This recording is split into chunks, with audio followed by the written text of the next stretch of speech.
For tens of thousands of years, the human body has battled the agonies of famine. But for the last 50 years, it's been fighting an onslaught of food. This radical reversal of fortune has set off vicious cycles within the human form and created extreme bodies.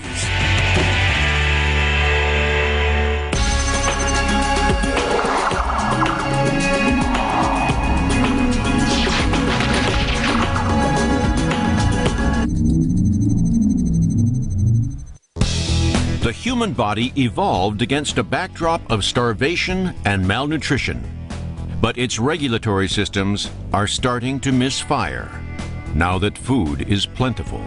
The human body isn't designed to live at 1,000 pounds. The systems just can't take that. Obesity is a modern epidemic. It locks the body into vicious cycles of overeating and inactivity. It generates a vast range of associated illnesses, and it attacks the systems that try to maintain the body's delicate balances. There are few more extreme examples than 26-year-old Alan Mata. Alan weighed a staggering 1,000 pounds, half a ton. He was bedbound for over 7 years of his life. I want to be up and going, walking. I want to go to school. I want to get a job. I want to drive. I want to run. Man, it's a long list. I will never finish. I have so many things that I haven't been able to do in so many years. Our bodies are hardwired to store fat for prolonged periods of enforced hunger. Inactivity and constant cycles of overeating and dieting confuse the body's hormone control systems and send its metabolism into chaos. Alan Mata is recovering now, but he's an example of just how extreme the body can become and survive.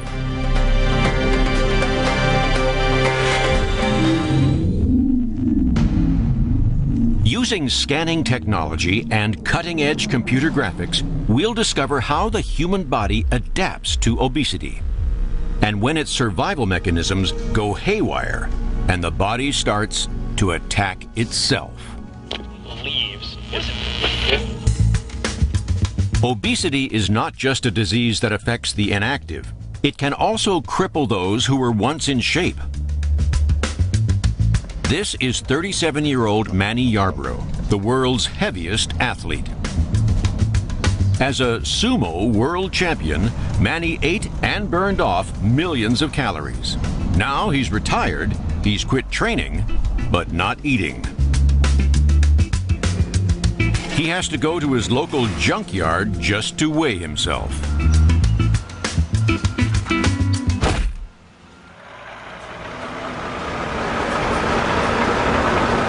In my mind, I'm normal.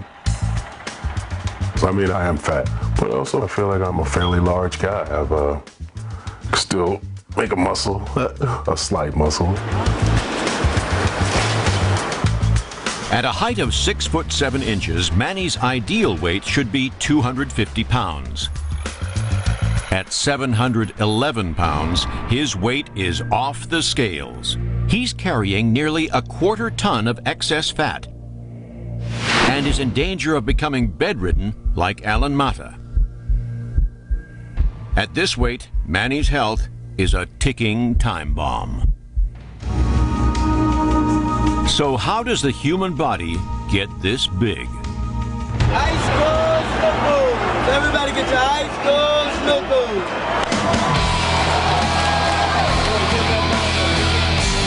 Like all living creatures, our bodies are chemical factories working 24 hours a day to convert food into enough fuel to maintain life. This process, called metabolism, governs the speed at which the body burns food.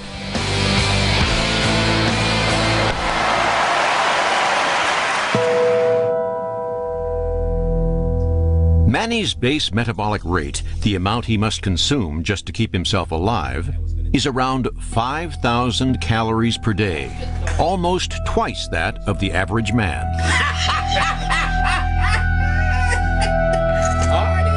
But Manny is now eating as if his metabolism is still what it was when he was training. He gets through a staggering 20,000 calories a day, nearly 10 times that of a typical man. This monster diet started in 1992 when Manny began training as a sumo wrestler. It's a sport where size is a definite advantage. When I wrestled, I was half this size. There was a few guys 300, 400 pounds, so I wasn't the only one, but I was one of a small minority. At the age of 28, he competed in the Amateur World Sumo Championships. First year out, I wrestled 13 matches. I wound up taking second place. Second year, I actually got third. I dropped down, and then the third year, I got second again. Then the fourth year, I actually became champion. To become champion, Manny pushed his weight to the limit, and the Guinness Book of Records listed him as the world's heaviest athlete. This is at the Tonight Show with Jay Leno. It felt good. It felt like kind of like achieved something.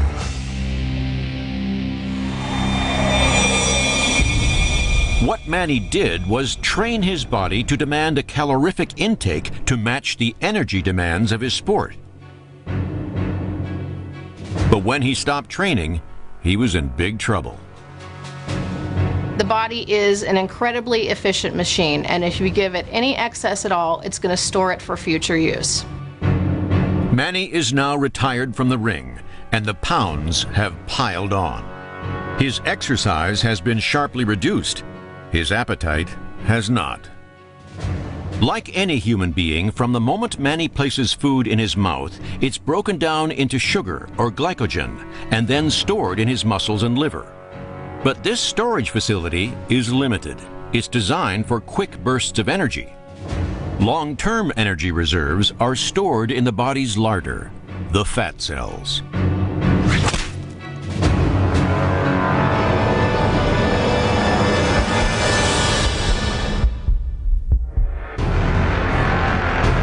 Manny's opponent is Daniel Garay. Dan is 6'1" and weighs 245 pounds. Dan has roughly the same number of fat cells as Manny, around 30 billion. Fat cells develop steadily from birth until the early 20s. And new research shows that it's only the size of the cells in each individual that differs.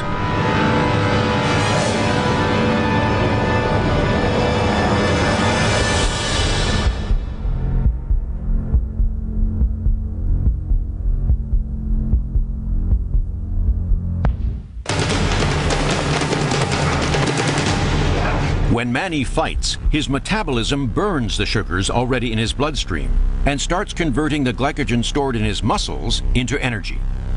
This will fuel a body exercising for approximately half an hour. When muscle glycogen runs out, the energy stored in fat cells should be utilized. But for this to happen efficiently requires practice. The body is designed for constant activity and regular use of these fat reserves. But Manny is stuck in a rut. His inactive body rarely draws on its fat reserves. It has adapted to expect regular top-ups of quick, fast sugar. At 25 years of age, Dan Garay burns energy quicker than Manny. He has a faster metabolism that is more able to efficiently convert both sugar and fat into energy.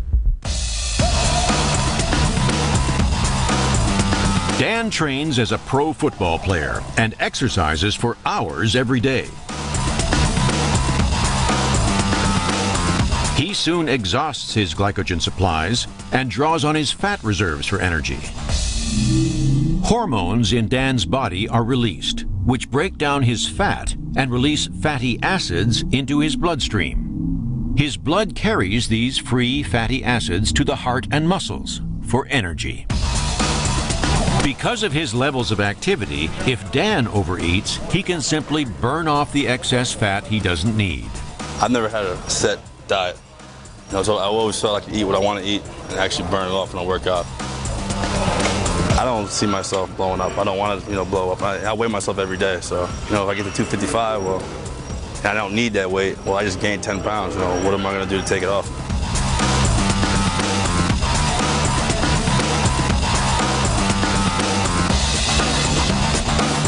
But after the age of 30, particularly if he exercises less, his metabolism will slow down, and Dan's ability to burn excess fat will be reduced. I don't see myself not training, I think years down the line when I hit that age or I'm done playing sports, I'm going to keep myself in shape. It's an ambition we all share. But it's a lot easier to keep eating than it is to keep exercising. And research now shows that the dangers of rapid weight gain are much more likely to endanger the lives of men than women.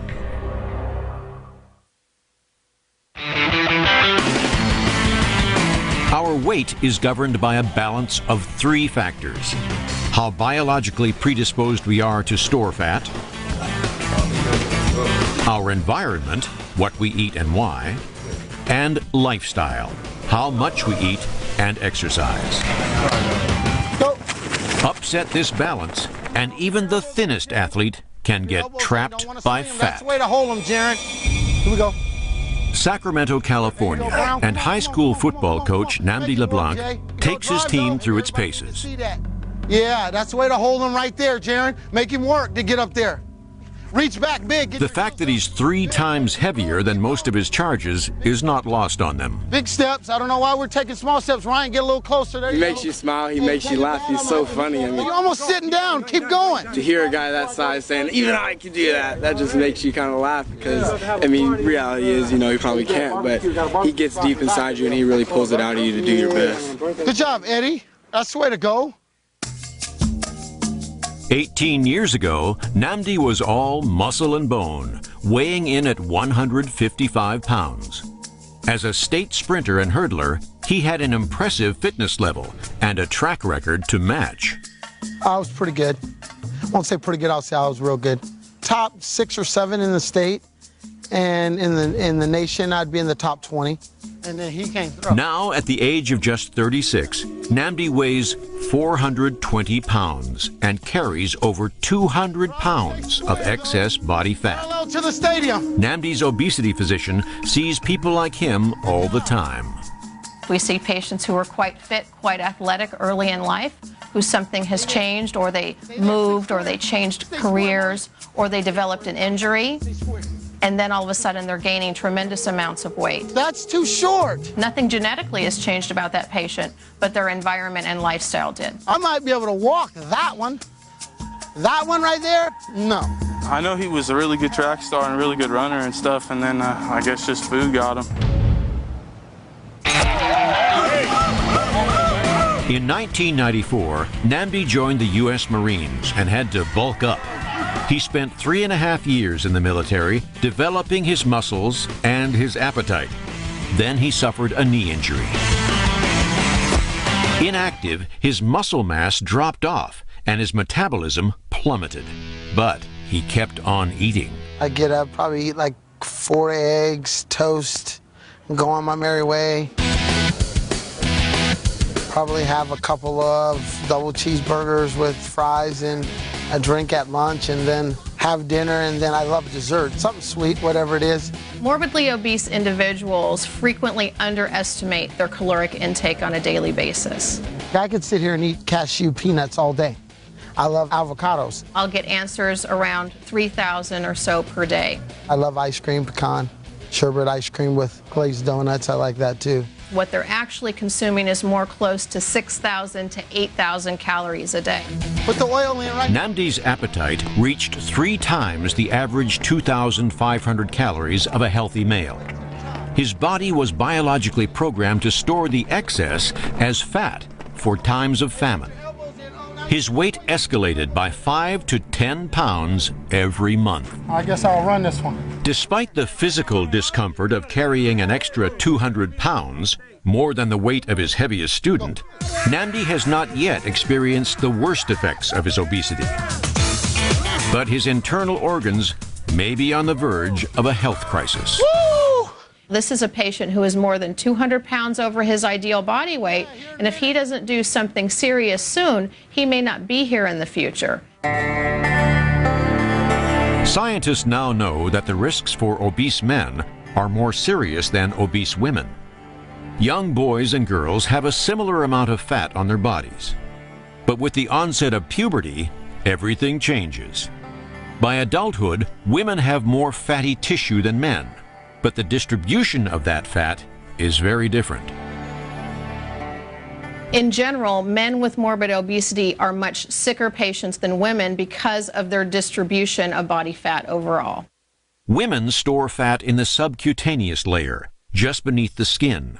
Their otherwise thin bodies are surrounded by a layer of fat.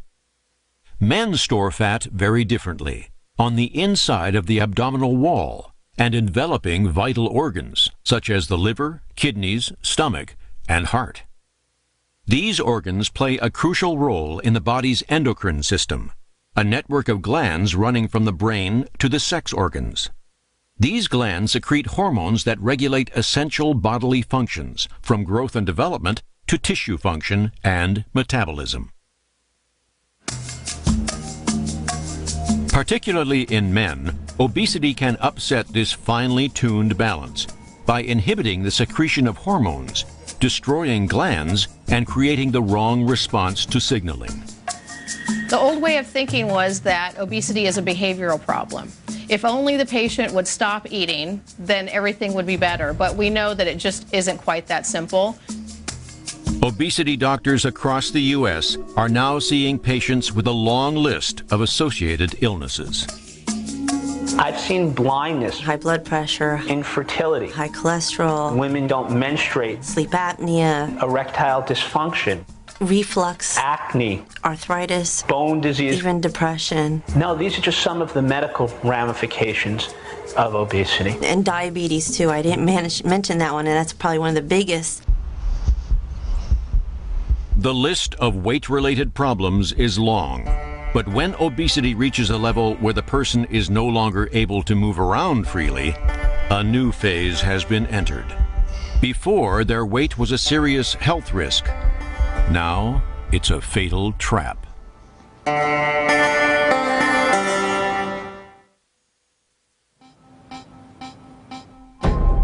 Former sumo wrestler Manny Yarborough weighs 711 pounds. At 6'7", he should weigh just 250 pounds. His biological systems have performed amazing adaptations to cope with this extreme body. Manny has a dangerous obesity-related condition called sleep apnea, which means he has to sleep sitting upright. When awake, the muscles in our throat help keep our airway open, so air can flow freely into our lungs. At night, these muscles relax and the airflow is reduced. But when Manny sleeps, the large amounts of fat tissue in his neck choke his windpipe, seriously reducing the flow of air to his lungs. This restriction causes loud snoring and a drop in his blood oxygen levels. The brain realizes Manny is choking himself. It sends a message to wake him and saves him from suffocation. So I get about 4 hours, maybe 5 hours on a good night. Research shows that this constant sleep deprivation upsets hormone balances and triggers the body to put on even more weight. It can also raise the heart rate, increasing the risk of high blood pressure, heart attack, and stroke.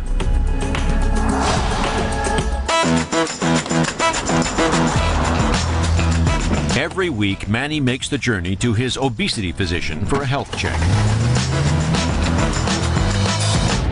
But even the short walk from his car to the clinic places his heart under extreme pressure. The average heart pumps 70 times per minute, carrying 8 pints of blood around the body. But the larger the body, the more blood must be pumped. Manny's extreme size forces his heart to work harder with every beat. In order to do that, the heart must adapt. Its walls become thicker and more muscular. Manny's heart has to work very hard, and he has an elevated blood pressure, so it's pumping blood against the pressure.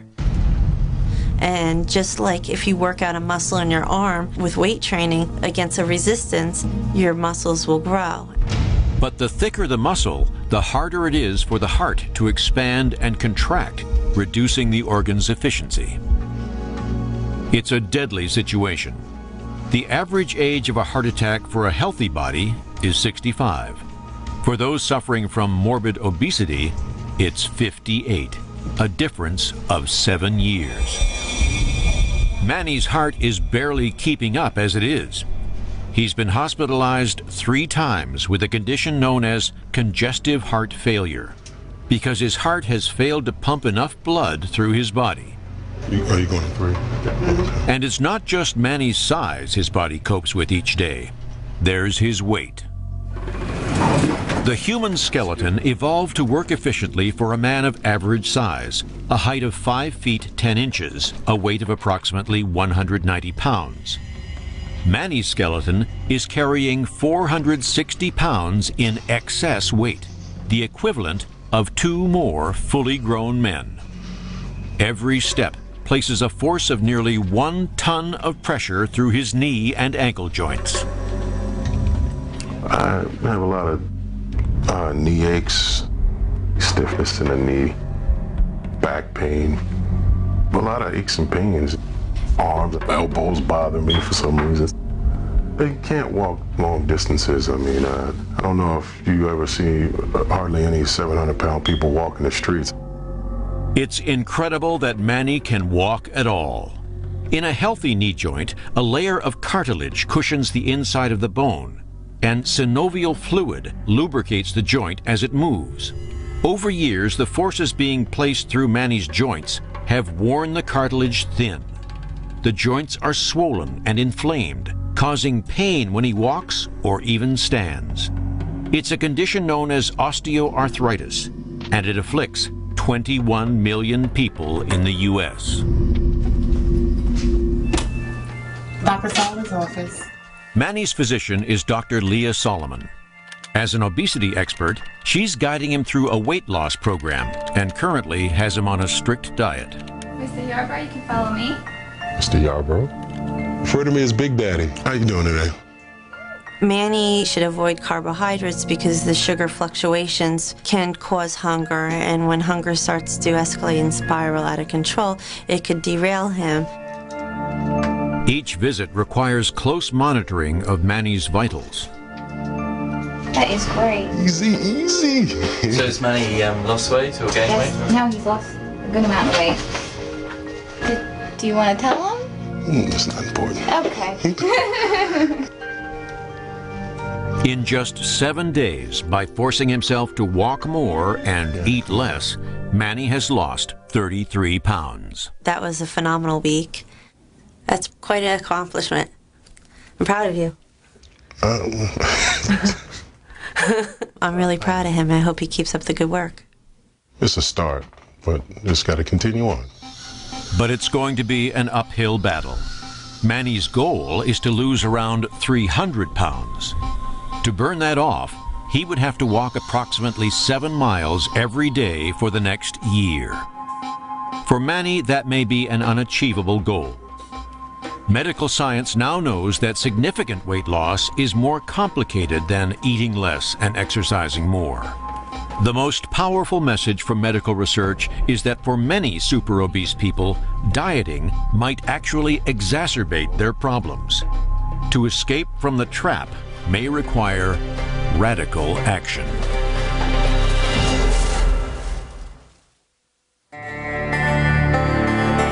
For the extremely overweight body, dieting alone very rarely works and can make matters worse.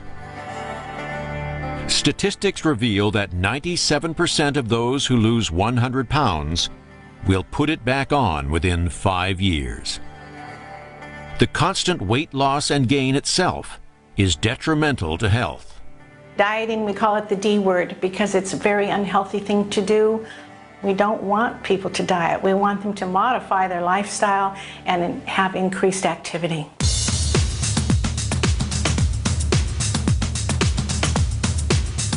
The reason dieting fails is because our body is genetically predisposed to protect itself. Research has shown that human beings all develop an internal thermostat to keep our body at an optimum weight range. This theory is known as the set point. When we diet, we suddenly and dramatically deprive ourselves of food. The body thinks it's being starved and initiates a set of defense mechanisms.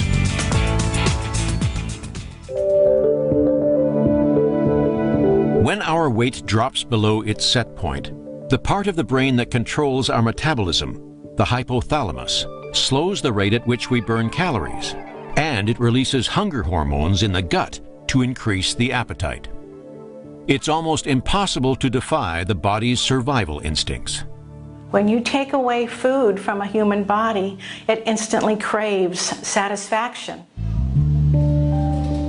So it will go to higher caloric foods such as milkshakes and candy bars to feel satisfied. The dieter relents and eats heavily again. But to ensure itself against further famine attacks, the body recalculates the set point higher than before. The dieter will again experience acute hunger and eat until they reach this higher set point. Now, heavier than when they started, they diet again, and a vicious cycle of losing and gaining begins.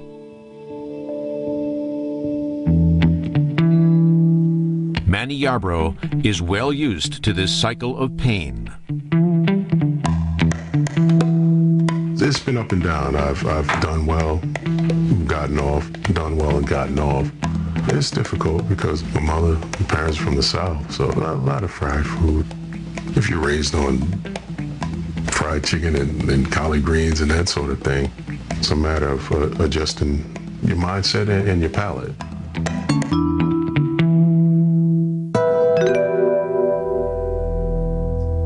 Manny feeds his hunger pangs with large quantities of carbohydrates. Carbohydrates break down into glycogen, and his blood becomes soaked in sugars. This triggers the endocrine system, which responds by secreting insulin to cope with the high blood sugar levels. This is a recipe for diabetes. Manny's obesity physician, Dr. Solomon, is concerned that he's becoming a type 2 diabetic, or hyperglycemic. Look at Manny's neck here. It's really dark in the crease. This is called acanthosis nigricans, and it's a sign of insulin resistance. Type 2 diabetes is the natural progression where somebody is consuming a high carbohydrate diet and their body's exposed to higher and higher levels of insulin. Insulin is made in the pancreas, a gland that sits behind the stomach. It's one of the most important hormones in the endocrine system. It acts as a key, unlocking each cell, enabling it to absorb sugar from the bloodstream for energy. Through repeated exposure, the cells of a type 2 diabetic become resistant to insulin. They stay locked and unable to absorb sugar. The sugar levels in the blood run higher than normal, and the body stores the excess as fat for future use. The result? The patient lacks energy and puts on weight. But type 2 diabetes can start off another vicious cycle. It affects our immune system, it affects our nervous system, it affects our eyes, our kidneys, it affects our hearts, predisposes us to strokes and heart attacks and loss of limbs. It's a horrific diagnosis to have. Bully. Yeah, bully. Have you seen this bully last year? That one was a nice. We're gonna put him in that big diaper, that sumo thing. Had him on Showtime, right? Real sex. The choice for Manny is starkly simple. He must lose weight or his health will deteriorate rapidly. If Manny's weight continues to increase or stay the same, I expect the longer he lives, the more his health will be compromised as the years go on, and his lifestyle will catch up with him. But there is a radical intervention that can reverse the effects of type 2 diabetes and significantly reduce body mass. It's a potentially fatal procedure that more and more obese people are daring to risk. Knife? 2 first. Bariatric surgery is a major gastrointestinal procedure that alters the body's biological functions. It can limit food intake and change the amount of nutrients the digestive system can absorb. When the consequences of morbid obesity send the body into a health crisis freefall, bariatric surgery can be the last resort. Bariatric surgery is truly the only intervention that works for patients with morbid obesity. So it's a tool that the patients carry with them forever in combination with a proper diet and regular activity that will allow them to lose weight in significant quantities and be able to keep it off. Modern medical science is now so sophisticated, it's helping the human form adapt to a land of plenty. Okay, that looks pretty good.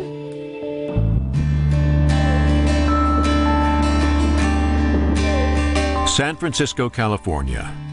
Meet Dr. Gary Stein. Gary has been a medical practitioner all his working life. He's on his way to a bariatric operation at the Pacific Laparoscopy Center, one of the world's leading obesity hospitals. But Gary's not a doctor here. He's a patient. He's hoping to be half the man he has been for the last 10 years. Gary weighs 388 pounds. He's carrying almost 200 pounds of extra weight. He may not be the heaviest man in the U.S., but he's already suffering back and joint pain, sleep apnea, and type 2 diabetes. Yeah, when I started this, I was terrified. And then I realized, look at all the things that are going to happen to me that are going to be positive. I won't need to have this chair that I carry around with me everywhere for my back. Perhaps I'll be able to exercise more freely. It would be really nice not to have all the joint pain. I'd love not to have to use diabetes injections every meal and so on and so forth. So the positives well outweigh the negatives. Gary is about to undergo a radical operation known as a duodenal switch. It's a procedure involving a long list of medical adjustments. Right? We're going to shrink the stomach down, reroute the intestines, take out the gallbladder, take out the appendix, do a liver biopsy, fix the hernia, right? Exactly. Okay. Any questions about any of that? No. All right.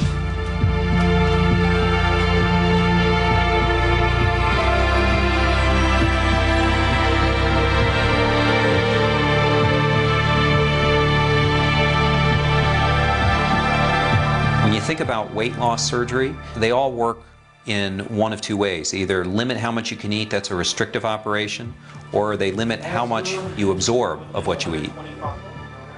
The duodenal switch does both. Knife, please. Insulation, please.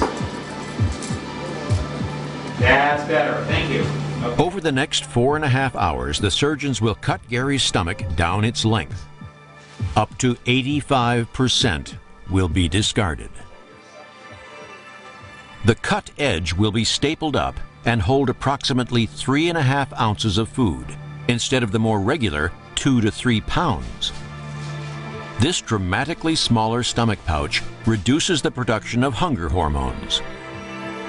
Next, the surgeons will sever and reroute the upper part of Gary's intestines, the duodenum, and connect it to the ileum, the lower part of the digestive system. The middle section of his intestines is detached, and no food passes through it. The new, shorter gastric tract absorbs dramatically less calories and fat. But bariatric surgery is not without serious complication. 3 years ago, Damon Cox weighed a staggering 850 pounds.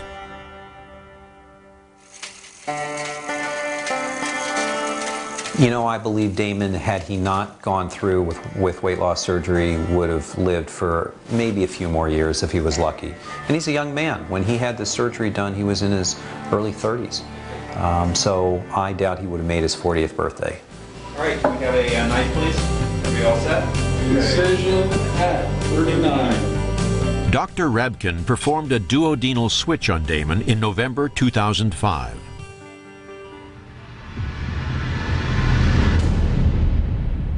Damon was an extreme case, and his recovery from surgery was slow. I didn't feel I was ever going to be able to walk again. I was in a wheelchair. You know, it was very, very difficult.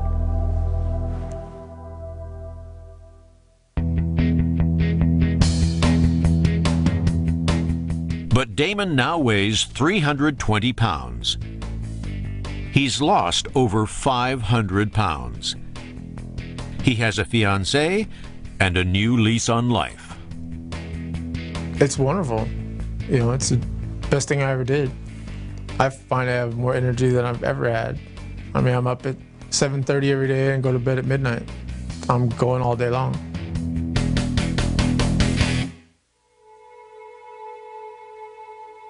There's just one last remnant of his body's amazing adaptation to his super obesity to be dealt with.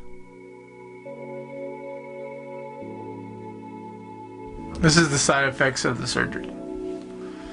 It's mostly skin. Because you can see how much smaller I would be if I didn't have this. Damon has rolls of excess skin that limits his mobility just from having that excess skin. Damon will undergo one final operation to remove the excess skin. Cut you from here, cut back all the way around, take most of the skin off, and then they resuture it. This isn't so bothersome. This is more cosmetic.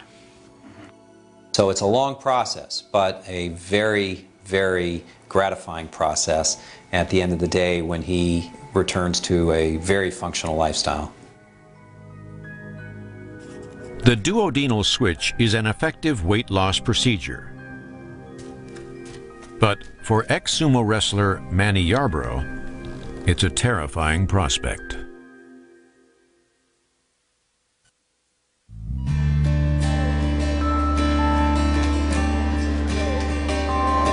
Throughout the U.S., bariatric surgery is breaking the cycles of morbid obesity.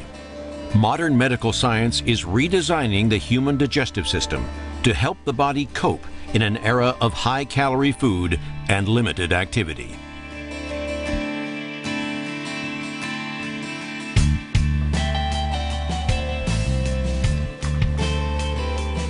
Eight weeks after his operation, Gary Stein is a changed man.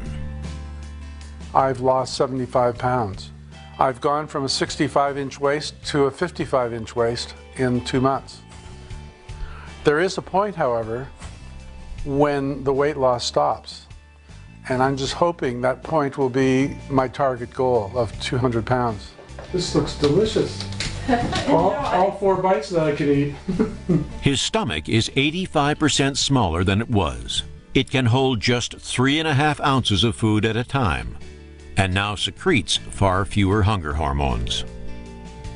The hunger hormones are significantly decreased after the operation, and a patient simply does not think about food in the same way and doesn't have the same cravings for food anymore. So it makes it easier to stick to a diet plan. I don't enjoy foods anywhere close to the way I did before. They taste differently. I don't savor anything. I never get hungry. Because the operation has rewired his hormone system, Gary has experienced another amazing health benefit. He walked out of the hospital free from type 2 diabetes.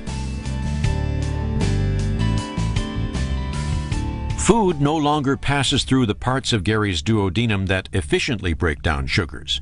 Sugar is now digested into the bloodstream by the much less efficient ileum in the lower part of the gut. As a result, his blood sugar levels are normal. His insulin injections are a thing of the past. Since my surgery, I've had no diabetes, so I'm off all of my insulin. I'm off of most of my blood pressure medicines. I'm off all of my cholesterol medicines. And I take no non-steroidal anti-inflammatories for my joints.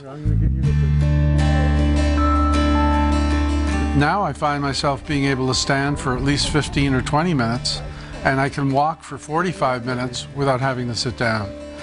My knee and back pain, which was always there when I was heavier, is now gone. But the surgery is just part of the solution.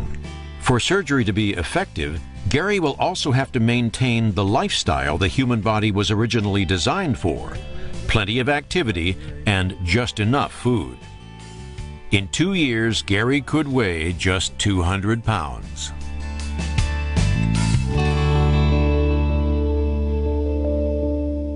Come on, Ty. Drive. Come on. Work. Work. Stay square. Like Gary Stein, high school football coach Namdi LeBlanc has also realized he was approaching the point of no return. Yeah, I looked at myself and said, wow. Well, actually, I went on a scale. And he said, to be continued, add another quarter. No, just joking. Just joking with you. No, but it's, you know, it said like 420 in. So I said, okay, enough's enough. Namdi's weight topped out at 420 pounds. He has since opted for bariatric surgery under the care of Dr. Machado. Over to here. Yeah. The forecast for Namdi, if he didn't pursue bariatric surgery, would probably be continued weight gain over time. That's what we tend to see on a gradual basis. So over the ensuing years, I would expect his weight to continue to increase, and I would anticipate that in the near future, he would become a type 2 diabetic. There. That looks pretty good. I see those heels weren't that bad. Namdi has just undergone surgery and is recovering well at home. So far, he's lost 60 pounds. In a year, he hopes to have lost over 200 pounds.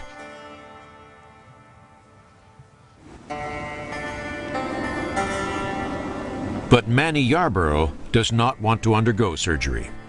Weighing 711 pounds, he knows his extraordinary body has stacked the odds against him.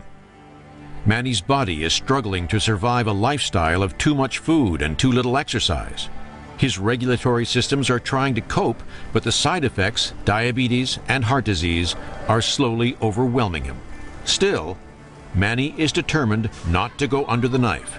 For him, the risks outweigh any potential benefits.